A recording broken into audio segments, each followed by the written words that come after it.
Malapit na naman ang red days natin kaya nagki-crave tuloy ako ng something sweet, something brown.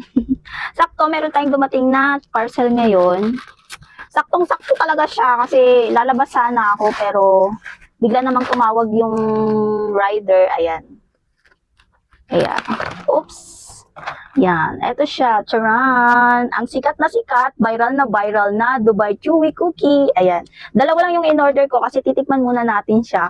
Kasi lagi siyang dumadaan sa FYP ko, tapos, natatakam talaga ako. Tapos, ang tagal niya nagkaroon ng link dyan sa basket. Buti, sakto, duman siya sa FYP ko na meron na siyang basket, kaya na-pa-order tayo. Dalawa yung binili ko kasi yung isa ipapatikim ko rin sa anak ko.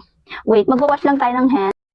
Ayan, tingnan nyo naman siya. Ang kapal niya, di ba? Oh, half finger na siya. Ayan, titikman na natin. Excited ako.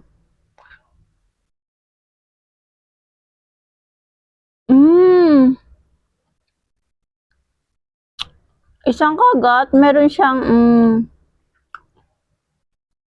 ma-crunchy siya. Ayan, tingnan nyo naman. Wait, di kasi siya nagpo-focus eh. Tsaka hindi siya ganun katamis. Sakto lang siya for me, ah. Masarap! Lasang-lasa. Habang nalalasa mo yung choco niya, meron siyang pagka-crunchy. Ang sarap!